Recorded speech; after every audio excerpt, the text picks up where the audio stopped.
This is 365 Sports, powered by Sikkim365.com.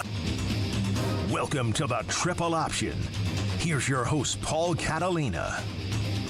Alongside Steven Simcox, who we flipped. Pierre Nugent was here on the show yesterday. Steven is here today. And Steven, so happy to see you.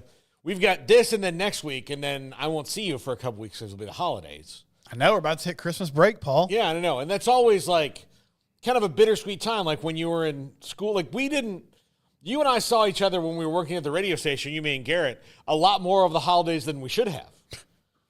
Like I saw you on Christmas Eve and probably Christmas Day a few times.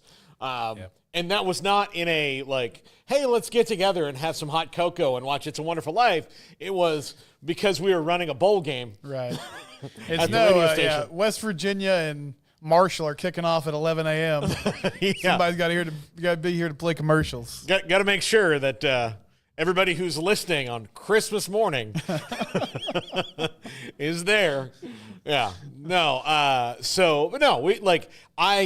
We've been able to maybe recreate a little bit of what Christmas break like here, and I'm not sure how it is in the loan industry. In the loan industry, but it's pretty chill. I mean, not a lot of people buying houses. Right before the holidays. We had a few closings like the week after Christmas. Well, nobody wants to be doing that either. Yeah, nobody wants to be moving on. So like if here's the thing, I know this. If you said like, listen, we're gonna get this loan closed December 23rd, 4:30 p.m., they'd be like, no. I got some last minute shopping to do. Like, no, we can't. Like that's not something that we got to do. So I get. But I missed I really loved, and I think everybody did, the last 2 days really before Christmas break in school were always awesome. Yep. K through 12, there's not much. Like, you always have one teacher that's like the Thursday before you leave. It's like, all right, well, we got to get this test in. And you're like, what are we doing? Like, come on. Why you try like, oh, great. Yes. You're General Eisenhower, storming the beach, buddy. Like, oh yeah, you're keeping us in line. You're a tough guy. There'll be paintings of you in the hallway of this forever. Like, way to go. But most of it was like, I remember in high school, I had teachers like 3 in a row that basically they just said, if you're in these 3 classes, we're just going to start this movie all at the same time. And so you can just chill out in here because, like, we're going to watch A Christmas Story. So these 2 class periods don't even flip-flop. So it was like, yeah, cool. Yeah, I was at my daughter's school yesterday. And Garrett, do you have this where the kids have like either Thanksgiving or Christmas lunch or something like that? Yeah, we would go up there and do like Christmas and stuff. We haven't done it in a while, but yeah, they still do that. So I was there because my wife, one thing about being married to someone who's a nurse is she can't be like, hey, I'm sorry you're bleeding, but I have to go do something else. So I was there and I was asking her about her day and she was like, yeah, we're going to go to recess. They have 2 recesses now, which I think is a great thing. Yeah. That they've kind of been like, hey, maybe 7-year-olds don't need to sit down for 8 hours a day. But she's like, after recess, we're going to do like gym. And then I think we're just going to watch a movie in color. And I was like, man, what a great afternoon y'all have planned. Yeah. Just say. Absolutely. So yesterday we talked about this on the show because Pierre had he had strep throat and hit last week and he wasn't on the show.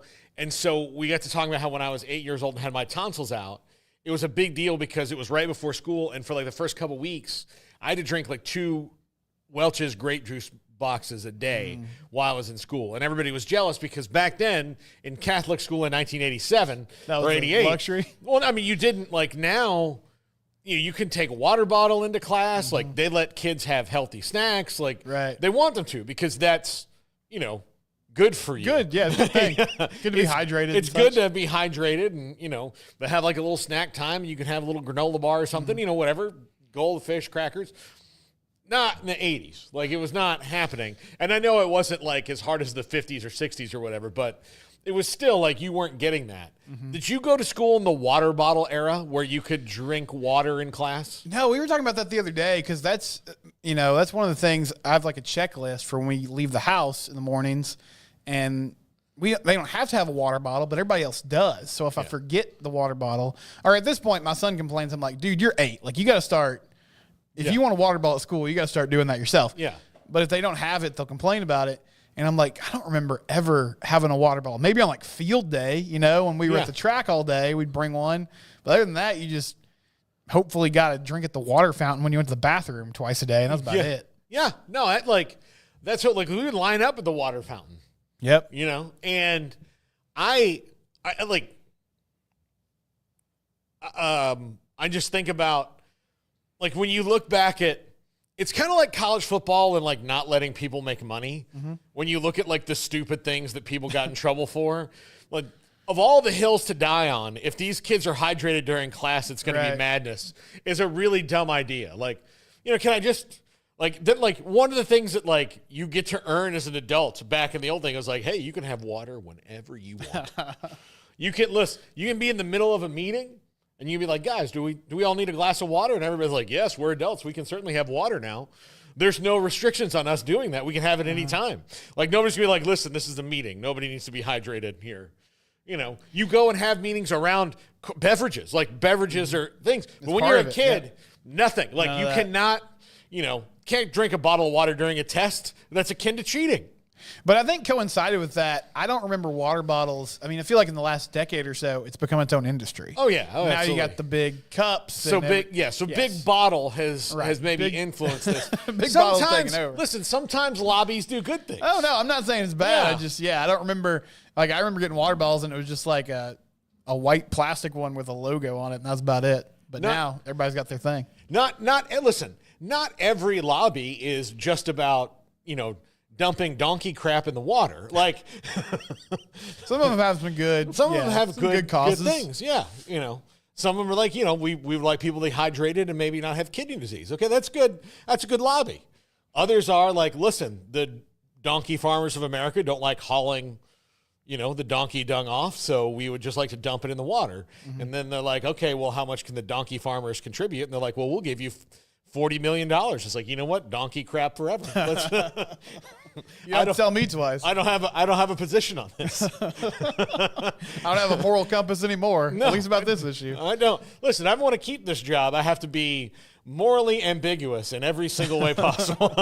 So, yeah. All right, Steven. So the big news of the day that came down officially yesterday was Bill Belichick to North Carolina. I believe they play two different teams in the Big 12 next year, if I'm not mistaken. I know they play TCU. They play UCF. Yeah, they play UCF and TCU, right? Yeah. Maybe both on the road, or is TCU at home? TCU's at home. Yeah, they go to TCU goes to Chapel Hill this next year. Yeah. So, Steven, I think that might be a trip you need to make. I might need to take it.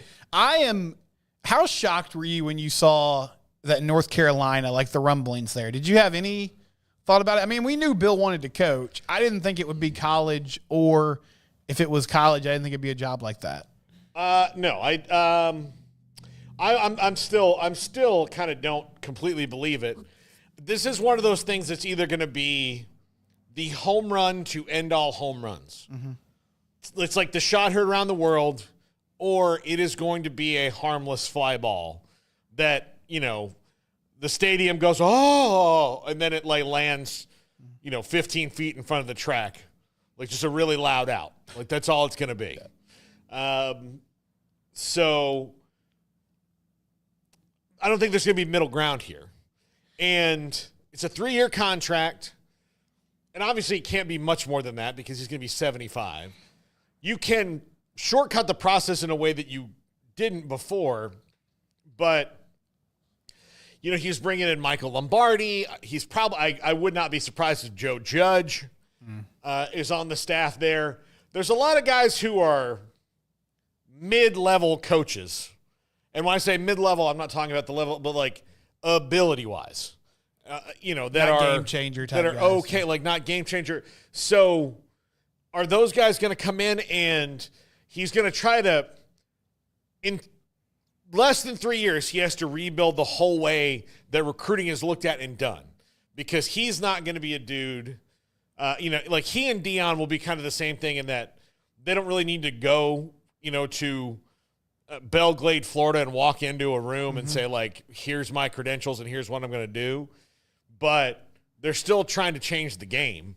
And Dion, I think, has more cachet in the fact that, you get Dion on a Zoom, on a FaceTime while you're, he sends the assistant down there and he's like, hey, you want to talk to Coach Prime? Here, let's put him on the screen and you can talk to everybody and you can have him there. And he's essentially in your living room, as where, like, hey, you want to talk to Coach Belichick? And he's like, look,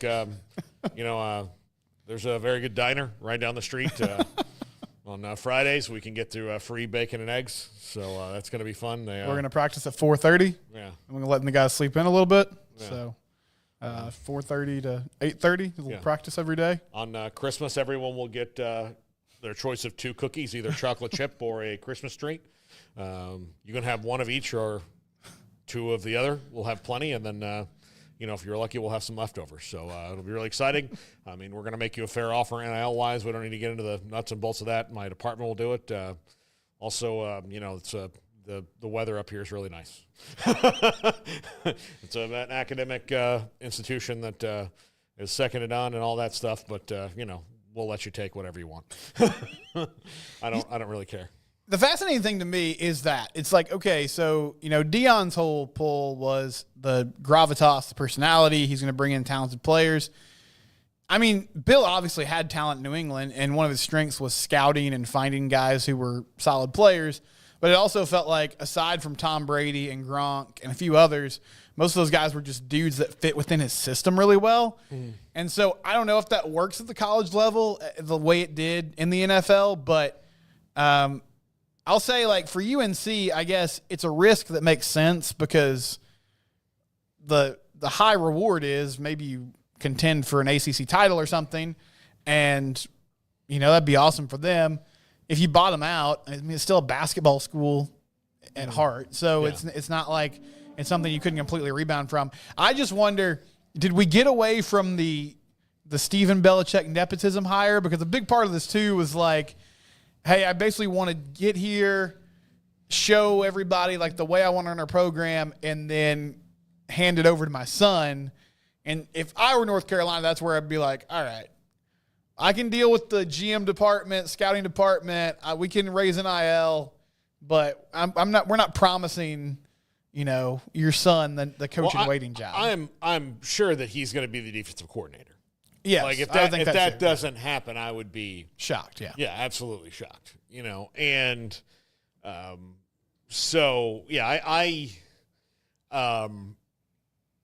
think that there are things. I'm very curious to see how it happens. Now, I've seen some comparisons to it. Sounds a lot like Herm Edwards at Arizona State. Now, where I think the difference is that Bubba Cunningham is a far better athletic director than Arizona State had. I mean, it's not even close. Right. Like, he's an athletic director who, knows what that job is. I don't think the previous several regimes at Arizona State understood what the job is.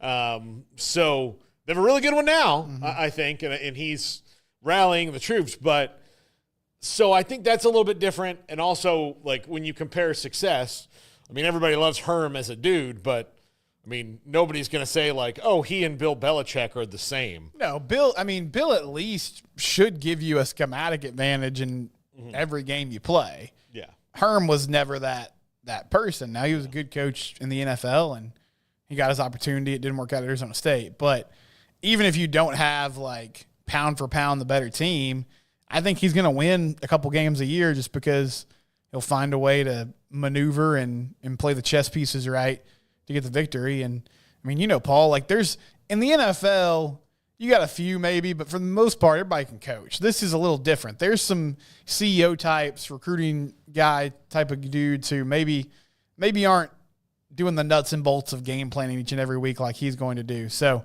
it'll be fun to watch. But man, to hear ESPN talk about it today, they're already handing him trophies. So people are excited, and that's going to be a huge spotlight, that opening game. I imagine it'll get moved to like a Thursday or Sunday night to give him the platform to show what he can do. Yeah, absolutely. I think that, that they absolutely need to do that. They absolutely need to do that. Like, that needs to be away from everything else. By the way, how'd TCU get Deion's debut and Bill Belichick. I don't know. I hope this one goes better, though. Because I was talking a lot of noise for a couple months, and that blew up in my face in a big way. Do you believe, do you think he'll, instead of do you believe now, do you think like, do you believe now? Chastise Ed Werder. You guys, Ed, we've been close friends for a long time. You have my personal cell phone number, and I disagreed with your take on my abilities to do this job.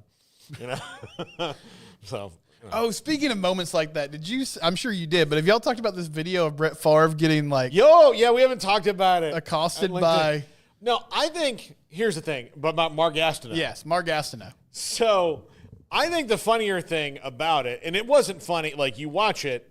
It was not funny. It was not funny. It's very sad because Mark Gastineau just says, look, you hurt me when you laid down for him. He's very upset. I actually sent the video to Jack, and Jack was very callous, a Packers fan, very callous towards Mark Gastineau. He was like, get over it. And I was like, well, I mean, he's like, what are we supposed to do? Just, try to make a play. He kind of recited the Packers factory line. If you watch that, Brett Favre very intentionally went down so that Michael Strahan could get that sack. Mm-hmm. There's no question about it. And Brett can spend, he's like, I could have done this or I could have done that, but the game was decided. You didn't have to do anything. You didn't have to give him the record. Well, and Brett's smart. I mean, you watch the protection on that play. They had a tight end blocking him, and he basically chips him on the way out on half-assed route. They knew what they were doing. They knew exactly what they were doing. The funnier part is that Terrell Owens, of all people, could stand on a moral high ground above Brett Favre on social media after. Brett Favre made this and I will tell you, I read the whole thing. It was very well thought out, very well written on now I kind of understand, certainly it was different. It was awkward. I didn't realize until afterwards, if I were Mark Gastineau and how much money when it comes to your post-career, he played in the era before I did where there was just money. And he has that apology, and then Terrell Owens you want to apologize for the other thing too, or and part of it is Brett Favre has a cabal of people who will never think he did anything wrong because they're Brett Favre fans from way back, and also people who don't think that the welfare system should exist, so they don't care that somebody stole money from it for a volleyball court, with the governor, which shouldn't just be tolerated because they happen to be on your team. No, these are things that shouldn't happen. They just shouldn't happen. You want welfare reform, great, fine. We're probably all for that, even the people who get welfare. Doesn't mean the dude can just steal funds from it. You could just steal. You can't steal from it. Because he threw some touchdown passes. That's not how this works. So, that's where, and I think that will always be the kind of thing about Brett Favre is, I understand, I'm with you, football brother. And then you're but are you? It's if you haven't watched the clip, it is insane to watch it unfold in real time where Brett goes over there and shakes his hand and he's like, I'm going to sack you. And he's kind of waiting for Gastineau to laugh and they'd be like, ha ha ha, just a couple old guys chumming it up. And then he realizes oh no, this man is serious. Yeah. And he wants to hurt me right now. Yeah. And somebody got in the way. I was like, all right, we're good. But you hurt. He's like, you hurt me. Yeah, he hurt me. And Brett was like, okay. He didn't know. He was just totally unprepared for the interaction. Yeah. And he walked up and he was like, hey, Mark Gastineau. All right. And looking good. By the way, and Mark was like, you stole the most important moment of my life. You know what made me think of, and this is I've watched way too much SNL, but there's an old George Bush sketch with Dana Carvey where he's doing one of the what they used to do a lot more of, and they don't do quite as much now, but of the president going showing here's the president in a local New Hampshire town, going through, and he's like, hi, little shaver, hey, little shaverette, and he gets to Chris Farley. He's like, what you got there? And and then Chris Farley goes, you ruined my life. Yeah, it was very much that. Like Brett was like, "Hey, let's talk about football," and Mark was like, "You stole the joy from my life." Yeah, absolutely. Yeah. So, and then doesn't Mark Gastineau have like a wife and a daughter who are like real housewives? Oh, I don't know. Yeah. Is hold that on. true? I got to look this up. Somebody's got Google. We'll Yeah. look it up. Yeah. And you can tell. I mean, he's moving. He's an older guy, but he's moving around like a man that played football. Like Yeah. He went through some things. Yeah. Let's see. Scrolling.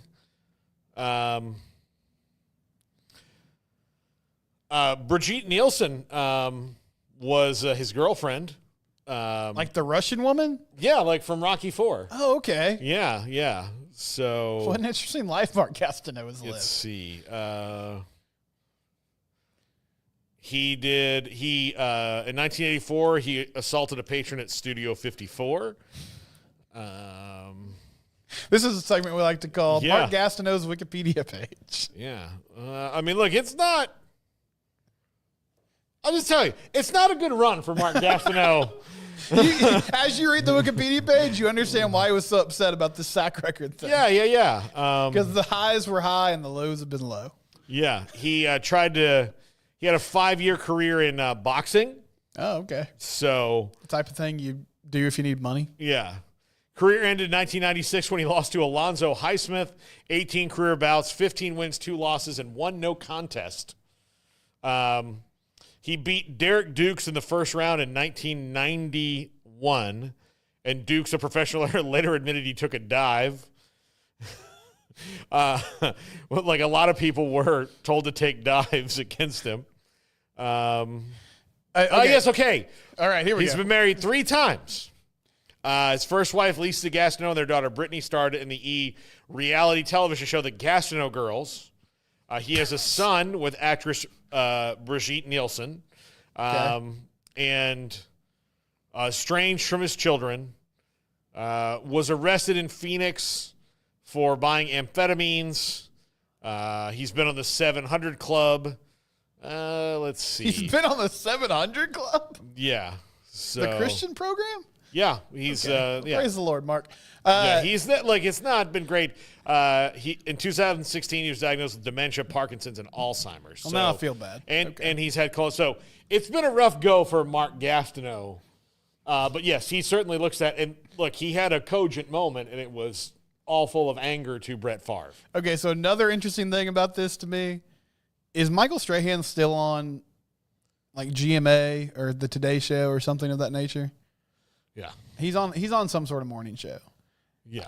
I need to know if they've confronted him yet and like, hey, we're going to talk to the cast of Hot Frosty and then we'll show Mike Strahan this clip of Mark Gastineau talking about his sack record. Yeah. Like if they broached that subject on the show, I doubt they have. Yeah. So so strange. What do you think about Rich Rod? It West feels like Virginia. I think Rich Rod I think it'll work. It's pretty rare, Paul, that that Michigan thing was a disaster. And it's rare that once you take a job like that and flame out that you get sort of a second act. Usually maybe you have success at like the G5 level, which you did. So I'm kind of wary of reunions. In some ways, this feels like getting back with a more interesting ex after you were bored out of your mind with Neil Brown, just because he was so stable and consistent. But I know they're talking about funding back in that place, and if he moves the needle and gets boosters excited and can get talent there, then I am all for it. I mean, him and Dana, that was the peak of the run in the recent past. So I think it could work. It's very odd that him and Scott Frost are both. Which one coming of them back. do you think will be successful faster? Ooh. I'll say Rich because I feel like we've all been given this line and this narrative in our head that UCF is like this sleeping giant, and I get the reasons behind it, but I don't think Gus is a horrible coach, and he couldn't figure that out. Couldn't even really get close. And I realized what they did to TCU before UCF people get in my comments. I watched that game. But I think he'll have the support and the foundation there to get better faster. Scott Frost might do better in the long term, but I think West Virginia will be back quicker.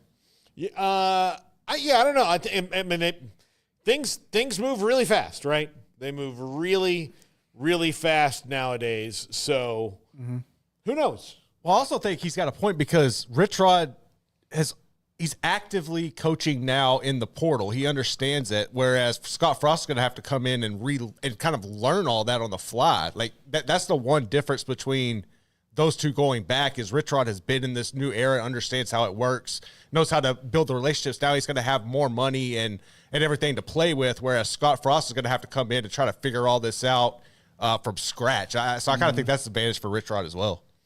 Yeah, I mean, maybe. We'll see. Like I'm waiting. Like all three hires we've just talked about, I'm a wait and see guy. Yeah, they could be brilliant. They could be terrible. And I've also learned very well not to just buy what everybody is selling me. Like you got to see things, and I say this to kind of, I want to talk about the SEC schedule a little bit in the next segment before we kind of get into some of the other things we're going to talk about today, because I had a debate. We've talked about it now twice on the show. I'm going to say this. My friend Sheik, my buddy Sheik, is a Texas fan, and he has been totally SEC pilled. So much so that, like, he was telling us in a group chat the other day about, like, how much better SEC football was, and he's like, I didn't realize it, and I'm like, what are you talking about? He's like, oh, Missouri, South Carolina was a fan. Like, no, it was a terrible game. Like Missouri was one of the most overrated teams this year, and every time they played somebody good, they lost. They just kind of lucked out that their schedule wasn't as hard as it could have been. Like, if they had Oklahoma's schedule, they might have Oklahoma's record. Like, they just weren't very good. South Carolina was better than most people expected, but if you were going to talk about the game that was their opus, it certainly wasn't Missouri. But you're sitting here because he's been, and he said, you may call me SEC pilled. Like, yes, you're totally SEC pilled. Well, then last night he was complaining about Texas's schedule, and I'm like, well, what did you expect? Like, you got deep-throated in the Big 12 for this whole time, and then you go over into the FCC where you got to earn some, everybody takes a lump, and he's like, well, I just 4, conference road games in a row is tough. Like, yeah, who in the SEC feels bad for you? Nobody. Like, do you want sympathy? Like, what do you want? And then we got in this kind of discussion about it, and then he started, like, trying to give me metrics about Florida. I'm like, dude, Florida's been bad since the day Urban Meyer left. They've not been a good team. He's like, well, it's based on a 10-year algorithm. I'm like, I don't care what an algorithm says. I can tell you what the coaching algorithm says. They're on their third, and they were damn near on their fourth coach since him. Like, they're not good. So, he was like, there's no way of knowing they'd be down. Yeah, there was. The previous decade of them playing. They had one 10-win season, and a guy threw a shoe, and then the shit hit the fan. Let's not just like, oh, Vegas says this. You're like, okay, Vegas knows a lot. They don't know everything. No, they don't. That's why people win sometimes. I mean, yeah, the thing about the SEC is a deeper conference, sure, but it's very top heavy, right? Yeah. Like, there's the middle of the pack. I don't think is as great as everybody says. And before we go to break, I just need to point out one thing. Brigitte Nielsen, who dated Mark Gastineau, don't ask me how I know this, but she also was in a short-lived reality show called The Surreal Life. And she was on with Flava Flav. Yes, too. where she had a brief fling with Flavor Flav, which means a sentence that I never thought I would say is about to happen. Flavor Flav and Mark Gastineau, Eskimo brothers. They are Eskimo brothers.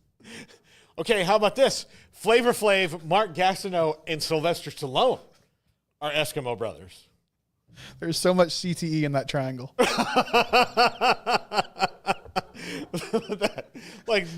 that is like, if she went through, you know what? We're gonna find the circle, the support group of Brigitte Nielsen exes. We're gonna find that, and Stallone's one of them. Stallone's one of them. Yeah, he is. Yeah, she was the bad guy in Beverly Hills Cop 2, or one of the bad guys. Yeah, so Yeah. Anyway, when we come back, I want to talk about the SEC schedule and some of the things that popped to me. We'll go through some notable ones. You just tell me the team, and we'll pull them up, Steven. I got them all right here. All right. This is the Triple Option on 365 Sports and our own channel. Another day, another blank page. I just can't seem to write anything good for my blog. I felt the same until I found BlogFi.ai. It's like a content wizard that turns any media into a polished blog post. Ever thought your podcast could be read by people in Italy or Japan? BlogFi makes it happen. Not just translations, Jamie. You can choose from 8+ tones to match your style. Whether it's witty, formal, or casual, your blog will sound just right. From your YouTube videos to PDFs, even snapshots from your last trip, BlogFi.ai crafts SEO-optimized posts with the right meta tags and keywords. It's all about reaching your audience effectively. This is incredible, Taylor. The dashboard is so user-friendly. I'm already full of ideas. It's like night and day. My draft versus what BlogFi.ai suggests. There's just no comparison. And you're in good company. Many have turbocharged their blogging with BlogFi.ai. Just see what they're saying. Also, with YouTube Connect, you can sync your channel, bulk generate blogs, and even pinpoint sections of your videos to create targeted posts. So, it's not just about blogs? I can really get creative with my content on all fronts. That's a game changer for me. Absolutely. Why not start today? Head over to BlogFi.ai and let's get those stories out there. The world's waiting. From global reach with 125+ languages to crafting the perfect story in any tone, Blogify.ai is your all-in-one platform for unforgettable content creation. Blogify.ai. Empower your words, enhance your story, enrich your audience.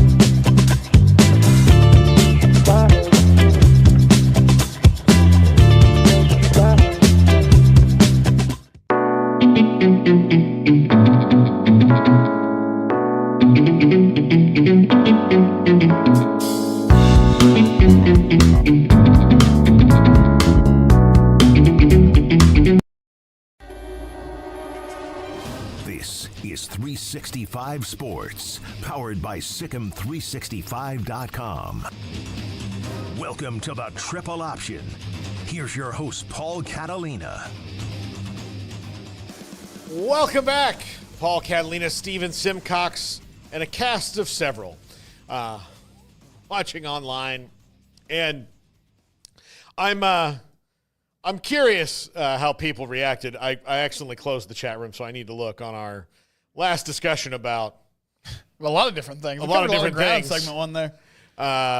Brigitte Nielsen and, the SEC or the Big 12 deep throwing Texas, like those kind of things that were thrown out there. By the way, just through a quick Wikipedia research, also in the Eskimo Brothers circle of Sylvester Stallone, Mark Gastineau, and Flava Flav for Brigitte Nielsen are Arnold Schwarzenegger and Sean Penn. I mean, this lady's like conducting her own research on steroid use. Just like she's got her own pool of contestants there. Yeah. Sean Penn, obviously being, I think, the most talented of all of them, but the one who I'd want to hang out with the least. Yeah, I feel like I think I would want to hang out with Flava Flav the most. Yeah. I mean, I probably would want to hang out with Sean Penn more than Mark Gastineau, based on what I just read about him. Sympathetic as I am to his cause against Brett Favre. Yeah. But, it's like Schwarzenegger, Stallone, like... Schwarzenegger seems pretty cool. Yeah. Stallone, I don't know. It's odd. Big fan, though. Big fan.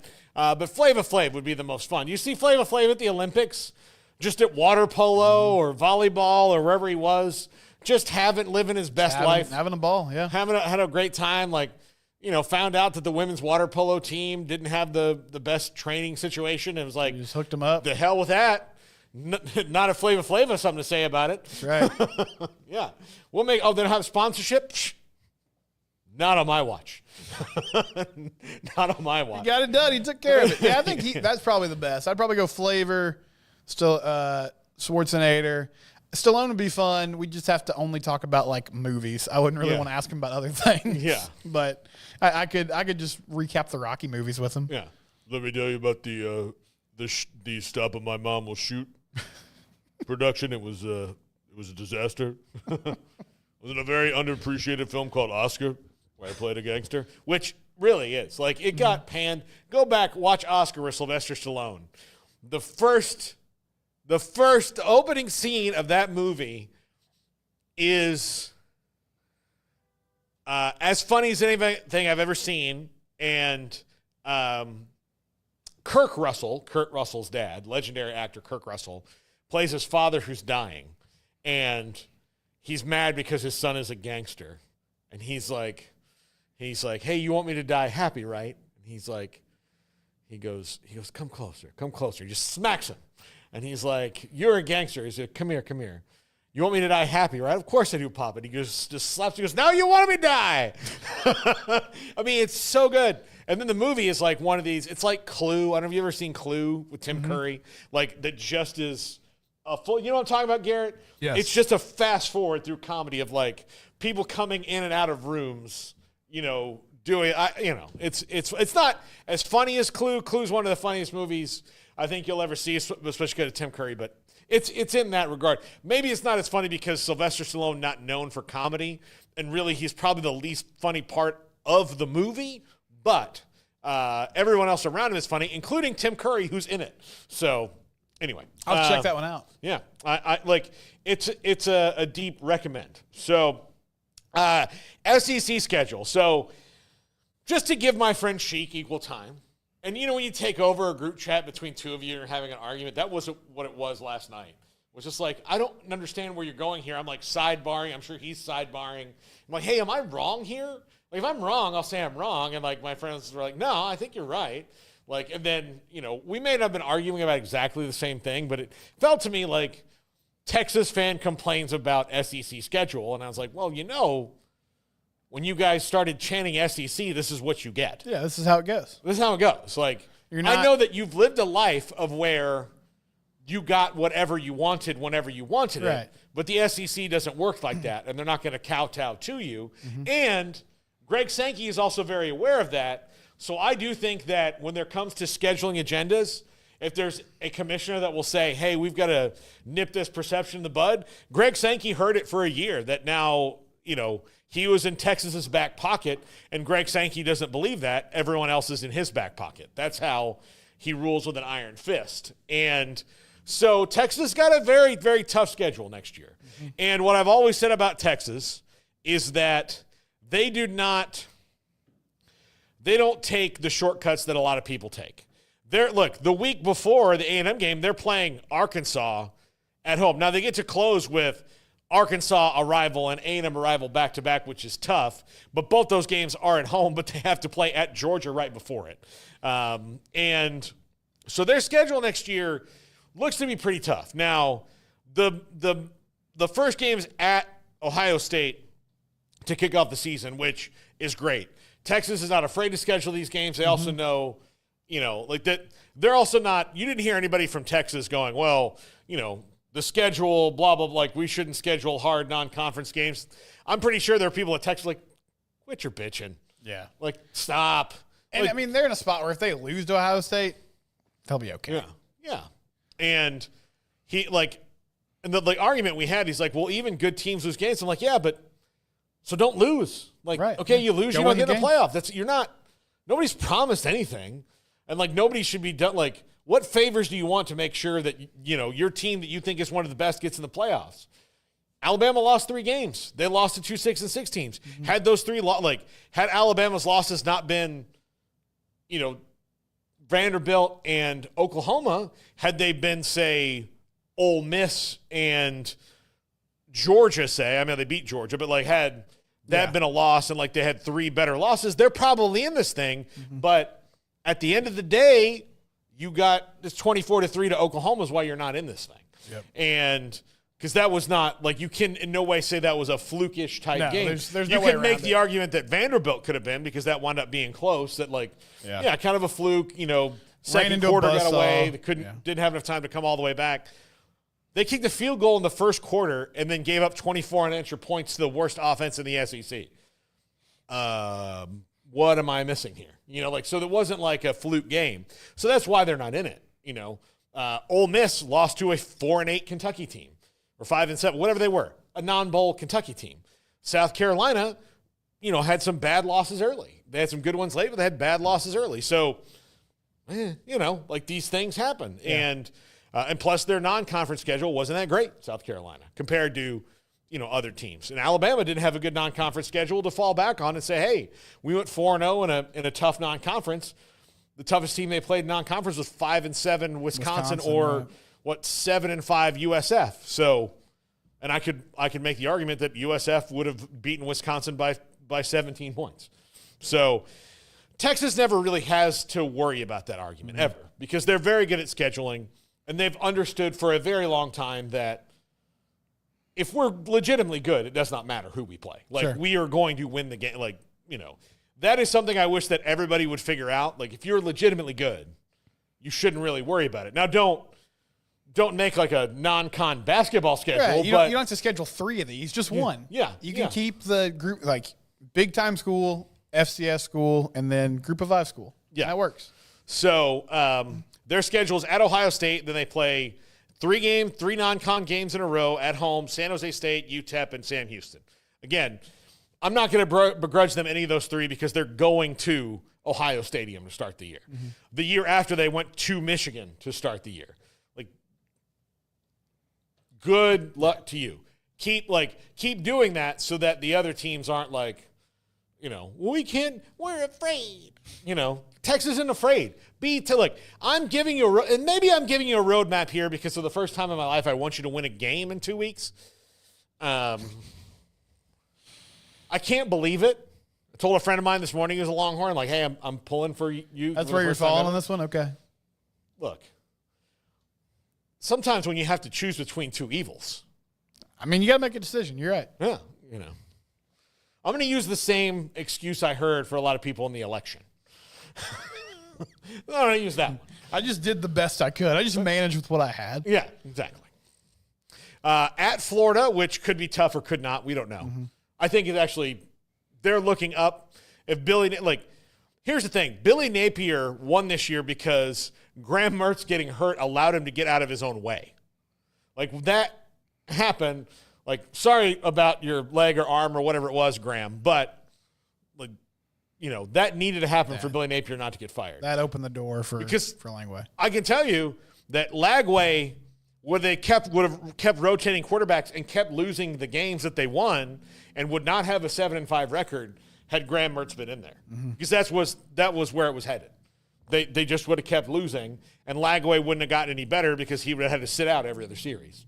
And then all of a sudden you put him in there every series, you're oh, he's getting better each time he takes a snap. Funny how that happens. If only you had 125 years of football to tell you that thing. So, but Florida, of course, Oklahoma right after that. So here's the tough part of their schedule. At Florida, Oklahoma in the neutral site, which is, who knows how that game's ever going to go. At Kentucky and at Mississippi State. Now, granted, those 2 aren't going to be maybe as hard as you would think, but it's still a month away from home on the road, essentially in the SEC. Yep. So, yeah, it's a bear of a schedule, and some of those games don't look as intimidating on paper right now, but who knows what's going to happen in the next few weeks. And, to their credit, they managed this one well, but you've got a young QB, as talented as he is, and a lot of moving parts, and not a forgiving, 4 or 5 game stretch where you can sort of ease yourself into it. Yeah. Now, when you compare it to A&M's schedule, they go, UTSA, Utah State, home the first 2 weeks. At Notre Dame, off. Auburn at Kyle Field, Mississippi State at Kyle Field, Florida at Kyle Field. Like all 3 back to back to back. Then at Arkansas, at LSU, at Missouri. So they kind of have the same thing, and then at Texas to end the year. South Carolina comes to them. But, yeah, so, I guess it's slightly better. But, the only difference is you get, one less. So I don't think they're alone in this. Florida's schedule, again, next year at LSU, at Miami, the Longhorns at home, at A&M, Georgia, at Ole Miss, Tennessee, and who knows what happens at Ben Hill Griffin at the end of the year with Florida State. We have no idea. I know this. Thomas Castellanos is going to be the quarterback. 18 touchdowns, 5 interceptions. That's the line I'm being fed. Until he does what he did against us the last 2 years, I will remain this way. I will not be excited. I will not be disappointed. I will be this. My emotions are shattered. I have no feelings anymore, and it's a good way to live. Yeah. Just, why get your hopes up? Why get emotional about anything? No, again, eventually I'll be dust. I learned it every Ash Wednesday. We come from dust into dust we shall return. It's kind of a hopeless Catholic way of looking at things, but there you go. It's it's your way. We had to stand in line for a guy to rub dirt on our head and tell us that. And, in the Catholic Church's mind, that's supposed to lift you up and saying, listen, everything else in between is fine. You start one way, you start the other way. But when you're 9 years old and it's hey, one day you're going to be dust. You will die and nothing can stop that. All right, have fun at recess. Go play with your friends, bud. Yeah. By the way, we're going to have ice cream at lunch today. But just know, everybody in this room, you young children, kindergarten especially, one day you'll die. Meditate on that during Could be tomorrow, could be 100 years from now. Don't know. But we just want to make sure you know that early here in Catholicism, that death waits for no man. Yep. Garrett, you want to hear LSU schedule? Let's hear it. All right. At Fake Death Valley to start the year. You excited about that one? Could be, yeah. Again, Garrett's emotions have been shattered as well. I've been ruined this year. Yeah. Garrett's emotions have been shattered. Steven's emotions have been shattered since 65-7. Yeah. And, that was a brutal game to watch. And the 12th team in the college football playoff is SMU. Good for them. By the way, Rhett Lashley I sent him a text. He responded to me. He said, thanks a lot. Really appreciate it. Tell Steven I love him. No. Good for you, Paul. Yeah, you and Rhett just texting buddies. Good for y'all. I sent one out. Look, I sent texts out to everybody I knew that was involved in the playoff. Should. And I got, just as congratulations, Rhett and Jeremiah Dickey were the first two. And they're the first two to respond. I'm still waiting on some. Maybe I won't get any back. But yeah.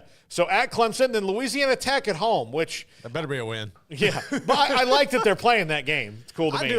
You got to play in-state games. I wish everybody would play in-state games like that. Florida at home really early in the season, September 13th. Earliest that game has ever been. Yeah, I like having them early. Hopefully Lagway will still be working out some kinks, and LSU's defense better be better. Yeah.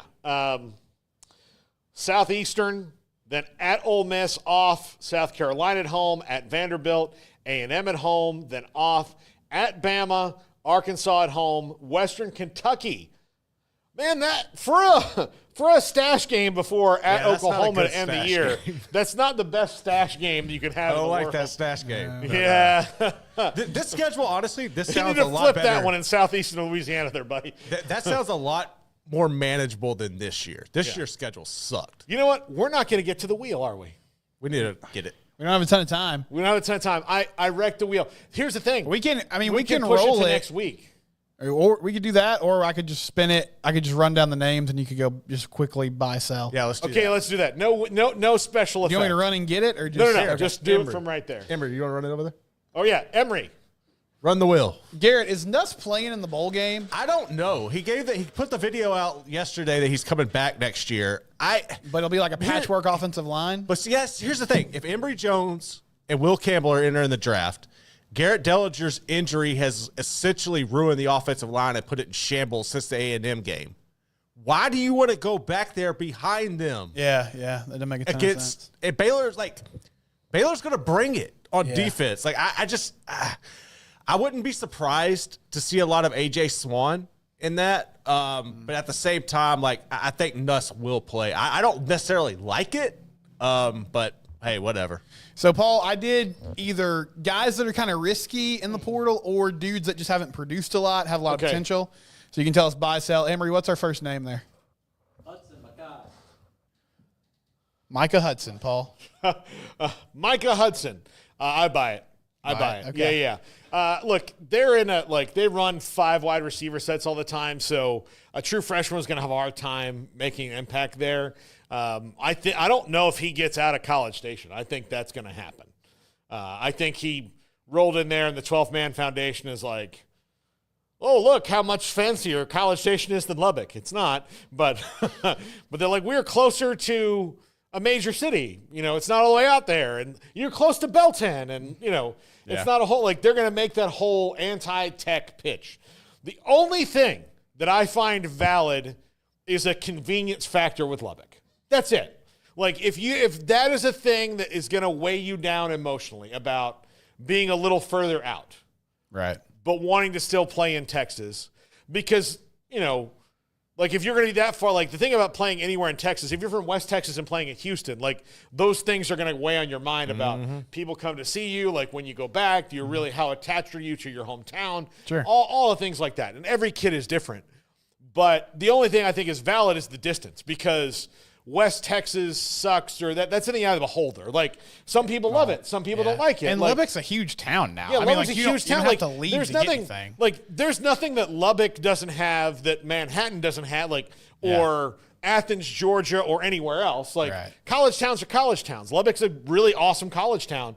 It's just far out in a part of Texas that, not easily accessible. It's not easily accessible like other things are, but I think that's getting easier and easier as time goes on. But they're going to make that old, tired, anti-tech pitch. Sure. The only thing that's valid is, if you have a real concern about how far you're playing away from your family, then, you don't need to play that far away, which means that he doesn't need to go to LSU either.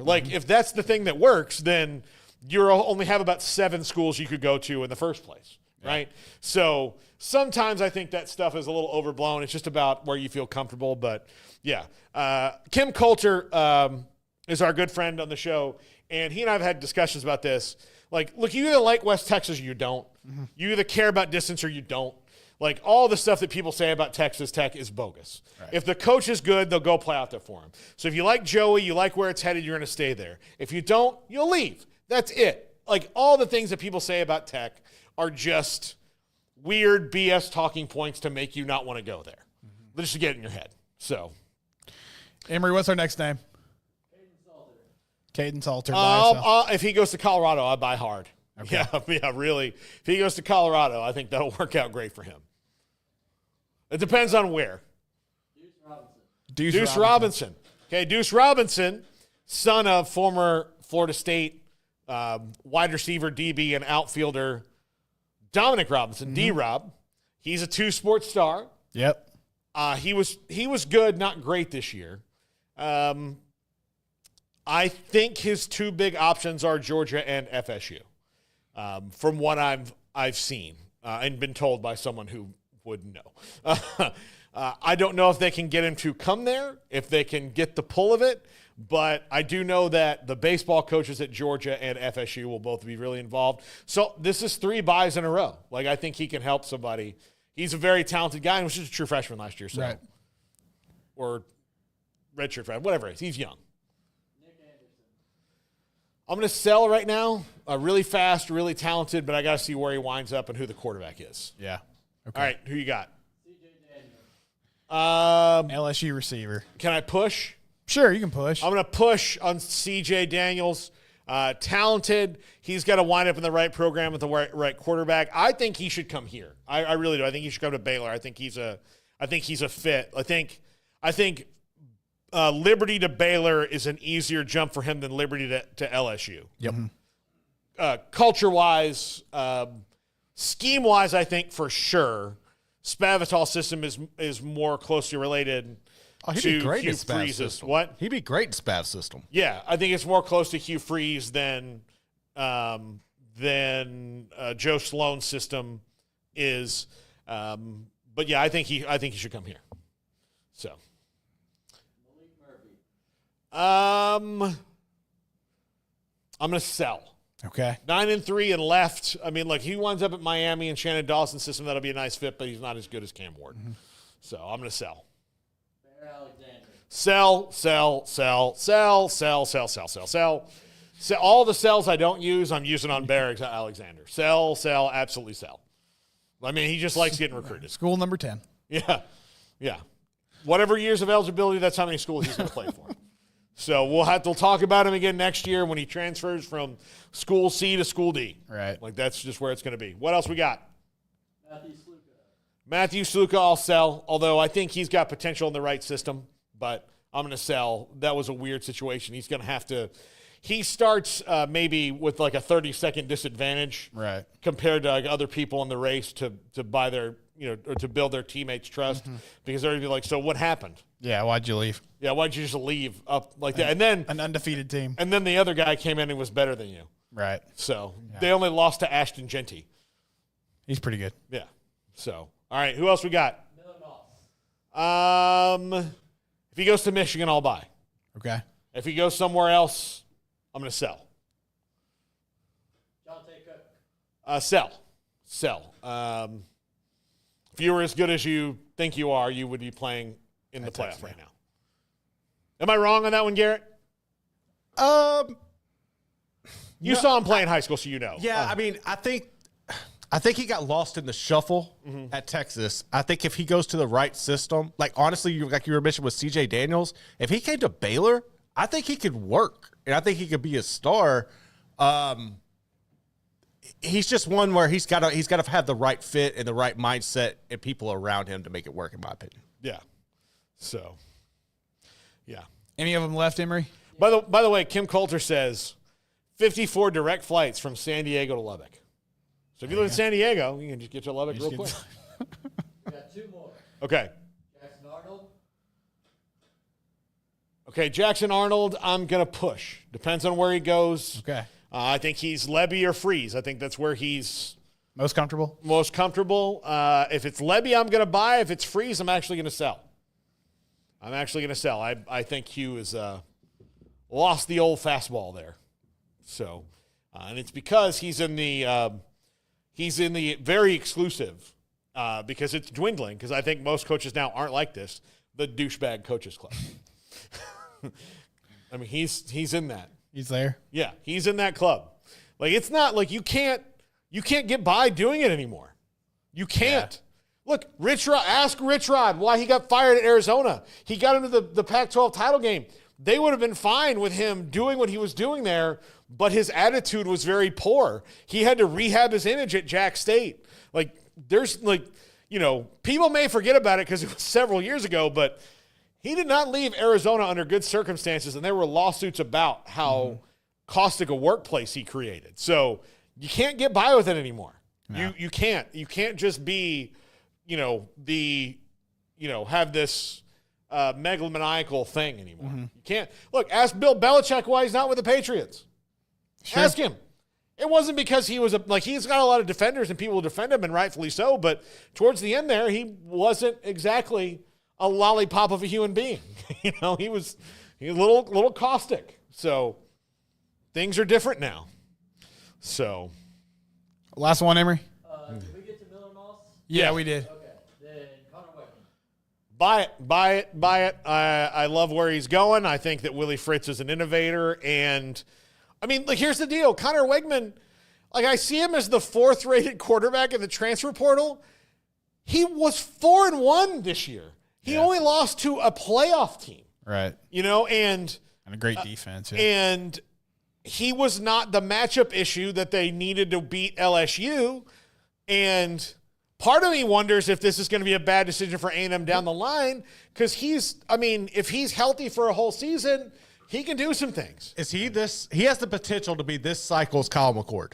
Yes, Where absolutely. You had a situation where a lot of people wouldn't move off of you. If you could go, I think he could. I think he could be the next Kyle McCord. Yeah, no, I agree. I absolutely agree. Houston quarterbacks coach Sean Bell among the finalists at Sam Houston for Mike Craven. Let's go, Shawnee. He's an alum. Oh, he would take. No, Brian is. He would take Brian with him. Oh yeah. There we go. Brian is. That's right. Let's go, Sean. Let's get that job. Be proud of my friend there. That'd be awesome. I can't wait. That'd be like now if it's somebody else, I'm gonna be like, you know what? I don't like that guy. And just like him, like, look, I'm really passionate about Sam Houston State football and, saving puppies and fighting cancer and, ending racism. Be like, yeah. Paul's rolling his eyes in the audience. Whatever. You're not Sean. You're not my friend. Oh, hey, buddy, would you like to go out and get a steak on me? No, I wouldn't. I don't want a steak, sir. And no, I don't want to help you. I don't want to help you and Bono save the rainforest. I don't want that. On the show today, we got Sam Conn, no Max Olson, because he's in transfer portal hell right now. We had him on last week, and the last thing I said to him was Godspeed, sir, because his life this week has been tracking. Here's the thing that's the worst part about it. NFL free agency, everybody knows who the free agents are, right? So I know for months who these free agents are going to be. I know for years even, but like for months for sure, I know who, like, this guy doesn't have a contract extension. These are going to be the free agents. So as an NFL reporter, I can spend time building capsules and do all that. I have no idea who's going in the portal. Then once they go in the portal, I have no one, like, I have 10 times as many of them as I do NFL free agents. Right. And then all these different people to call to find out where they're visiting and going, as where I can call Drew Rosenhaus and like, hey, we're going to go to Buffalo, we're going to go to Washington, and we're going to go to Green Bay. Okay, great. And then he'll send me a text of how it went. Right. As opposed to, all right, now I've got to call this kid's agent, his dad, his mom, his high school coach, and say, hey, where do you think he's going? And all of them might have different things they say. Well, we like Georgia Tech, and we like Boston College, and Washington State, and UCLA, and you're like, ugh. That seems like a lot of plane travel. So, yeah. So good luck to Max and all that. We also, today, Garrett, you're going to have to Adam help. Rittenberg. We have Adam Rittenberg at 5:10. We have Mickey Spagnola at 5:30. Off the radar, 4:45. Yeah. And, that's what we got. There we go. All right, that's going to do it for us. This is the triple option. Tomorrow, look for a short segment with a dog, pick-em-wise, that we did. We're going to put that up. We might even get it up by the end of the day, but we had one of our Humane Society dogs in here. He picked 2 bowl games, the Texas Bowl and the Alamo Bowl. He picked 2 bowl games, and I got beef with Cato. Yeah. Just tell you, Garrett's got beef with Cato the dog, although Cato was a wonderful guy. He was a wonderful buddy, and somebody should take him. I wish it could be me, but I'm not allowed yet. So I can't make these decisions on my own anymore. No. We're over time. This is 365 Sports and the Triple Option. See you later.